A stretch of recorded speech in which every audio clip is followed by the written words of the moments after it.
এবার যত খুশি আপনি গুনাহ করেন, যত খুশি আপনি নেকি করেন, জান্নাতে যাওয়ার জন্য শর্ত হলো ওই বান্দাকে পাক পবিত্র হতে হবে। এজন্য আল্লাহ রাব্বুল আলামিন বান্দাদের জন্য বিশেষ অফার টাইম রেখেছেন।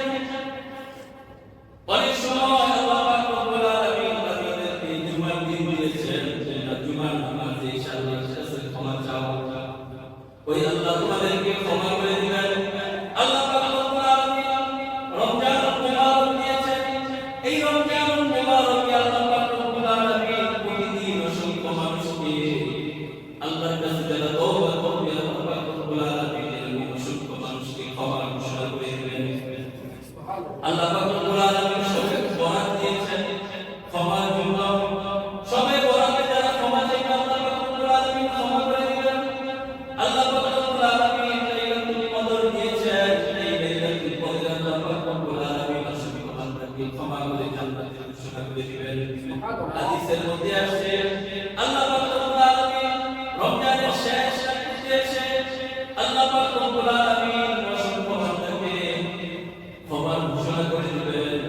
এই জন্য আমাদের সামনে আর একটা দিন পরে আমাদের সামনে অনেক মাস, অনেক মহান, অনেক সম্মানিত মাস আসতেছে, যেই মাসে একটা নেকি, একটা ফরজের দাম 70টা ফরজের সমান। সুবহানাল্লাহ। একটা নফলের দাম একটা ফরজের সমান।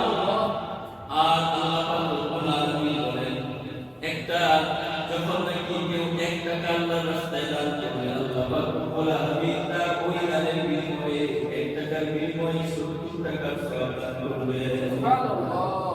কি করবেন? এজন্য এই মাস হচ্ছে রহমত, মাগফিরাত, নাজাতের মাস, সহমর্মিতার মাস, ধৈর্যের মাস, সবরের মাস। এই মাসে আল্লাহ রাব্বুল আলামিন বলেন, আল্লাহ রাব্বুল আলামিন বান্দাদেরকে ক্ষমা করে দিবেন। ফরজের দাম কত? বলছে ফরজের দাম এমন যে কেউ যদি একটা ফরজ রোজা সে ছেড়ে দেয়, তাহলে ওই বান্দা যদি তার পরবর্তী সারা জীবন মৃত্যু পর্যন্ত রোজা রাখে, তাহলে ওই বান্দার রোজা আদায় হবে না। ওই একটা ফরজ আদায় করা পরিমাণ সওয়াব সে পাবে। তার মানে একটা ফরজের দাম কত? একটা ফরজের সওয়াব কত বেশি। আল্লাহু আকবার। এজন্য রোজার অনেক দাম। আল্লাহ পাক রব্বুল আলামিন বলেন, আস-সাওমু লি ওয়া আনা আজজি, রোজা আমার জন্য, এই রোজার প্রতিদান আমি নিজে দিব। সুবহানাল্লাহ। অন্য প্রতিদান আমি ফেরেশতাদের মাধ্যমে দেব। নামাজ পড়ছে প্রতিদান ফেরেশতাদের মাধ্যমে দেব। হজ করেছে বান্দা, ওই হজের প্রতিদান আমি ফেরেশতাদের মাধ্যমে দেব।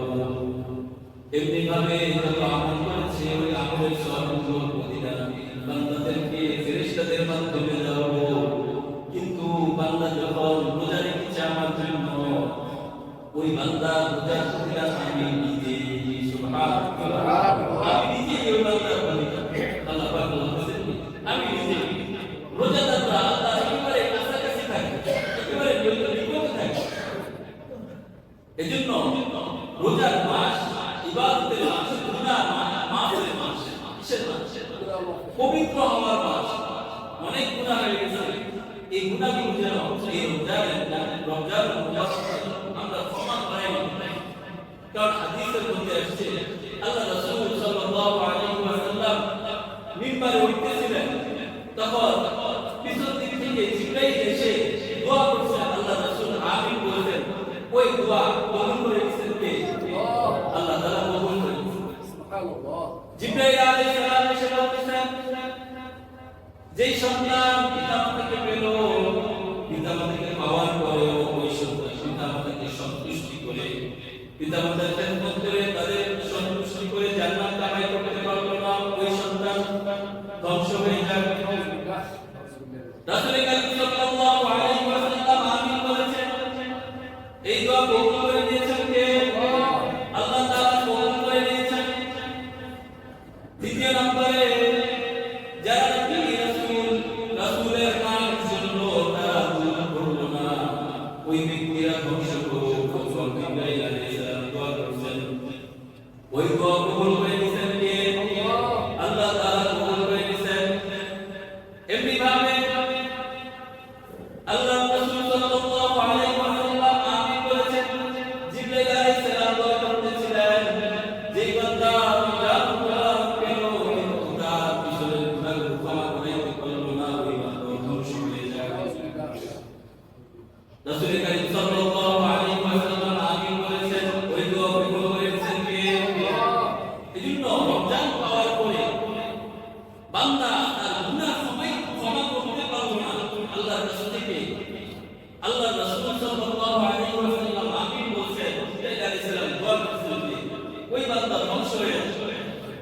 সে এমন মুবারক মাস পাওয়ার পরেও এই ক্ষমার মাস পাওয়ার পরেও তার গুনাহ ক্ষমা করাইতে পারে না, তার চাইতে হতভাগা হতে পারে।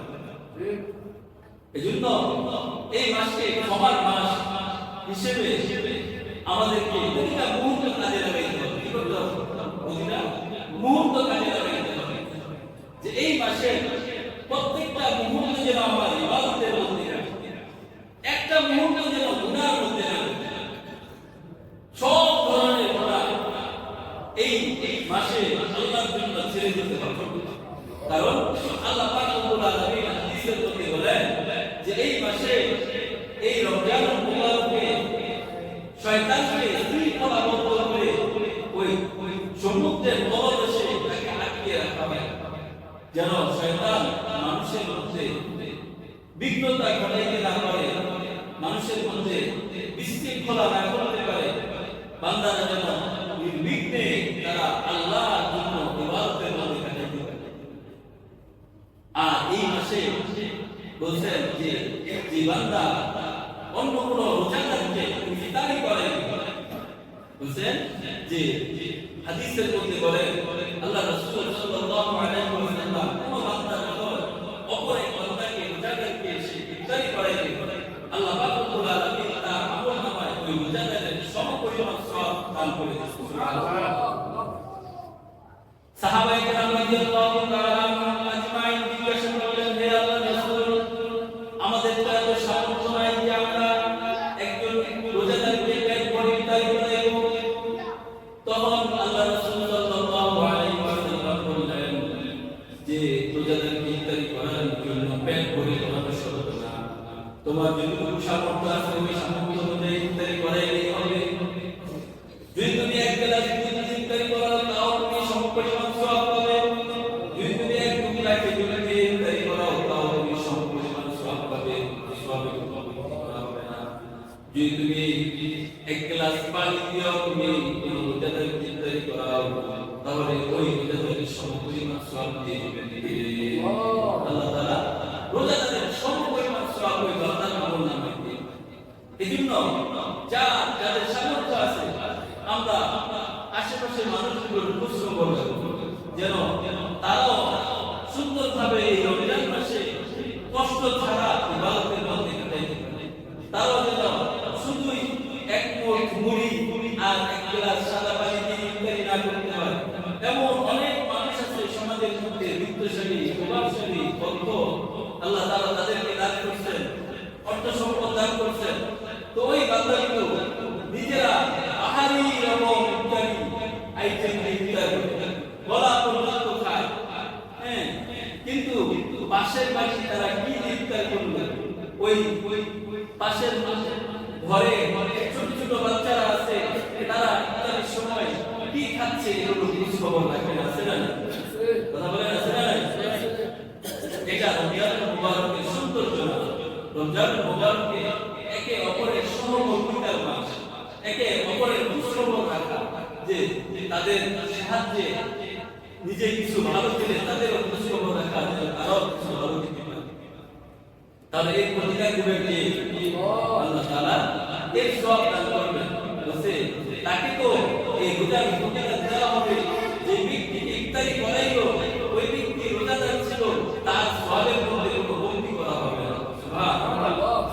এজন্য এই ইফতারির ফজিলত আল্লাহ পাক আল্লাহর নবী বিশ্বনবী সাল্লাল্লাহু আলাইহি ওয়াসাল্লাম সব সময় রোজাদারদেরকে নিয়ে ইফতার করতেন, সাহাবীদেরকে ইফতার করাইতেন। এজন্য আমরা চেষ্টা করব কি রোজাদারদেরকে ইফতার করানোর জন্য। আমরা রাজি আছি ইনশাআল্লাহ। তো এইভাবে এই রমজানুল মুবারকে বলতে তোমরা চারটা কাজ বেশি বেশি করবা। চারটা কাজের মধ্যে দুইটা কাজ কখনোই ছাড়বা না। এর মধ্যে এক নাম্বার হচ্ছে কালেমা তাইয়্যিবা লা ইলাহা ইল্লাল্লাহ। এই কালেমা বেশি বেশি পড়বা। কি করবা? বেশি বেশি পড়বা। সাথে সাথে ইস্তিগফার, আস্তাগফিরুল্লাহ, আস্তাগফিরুল্লাহ, এই আস্তাগফিরুল্লাহ বেশি বেশি করবা। এই দুইটা যাতে তোমরা বেশি বেশি করে করো। আর দুইটা কাজ না করে মুমিন বান্দাদের কোনো উপায় নেই। কি বলছেন আল্লাহ? এই দুইটা কাজ না করে মুমিন বান্দাদের কোনো উপায় নাই, একেবারে সহজ সেই দুইটা কাজ। এক নাম্বার হচ্ছে আল্লাহর কাছে বেশি বেশি জান্নাত চাইবা। আল্লাহুম্মা ইন্না নাসআলুকাল জান্নাহ। হে আল্লাহ, এই রমজানের ভিতরে তুমি আমাকে আমার পিছনের গুনাহগুলো ক্ষমা করে জান্নাত দিও। সুবহানাল্লাহ। আল্লাহ তুমি জান্নাত দিয়ে দাও। যদি আমি যদি নাও বলতে পারি, জান্নাতেও বলতে থাকবো আল্লাহ তুমি আমাকে জান্নাত দিয়ে দাও। করবো আল্লাহ তুমি জান্নাত দিয়ে দাও। আর তৃতীয় নাম্বার হচ্ছে আল্লাহর কাছে তোমরা জাহান্নাম থেকে মুক্তি চাইবা। হে আল্লাহ তুমি আমাকে জাহান্নাম থেকে মুক্তি দিও। কি দেন আল্লাহ তুমি আমাকে জাহান্নাম থেকে মুক্তি দিও। দুইটা কাজ বেশি বেশি করবা। আর এই দুইটা কাজ না করে তোমার কোনো হয় নাই রক্ষা নাই। এর মধ্যে হচ্ছে যে তুমি জান্নাত চাইবা আল্লাহর কাছে, আর জাহান্নাম থেকে কি চাইবা? মুক্তি চাইবা। কারণ এই দুইটা কাজ আল্লাহর কাছে বেশি পছন্দনীয়। যে ব্যক্তি রমজান পেল আর গুনাহ মাফ করাইতে পারলো না, সে জান্নাতি হইতে পারলো না, তার চাইতে হতভাগা হতে পারে। এই জন্য কি করবো আমরা? এই চারটে কাজ সহজ।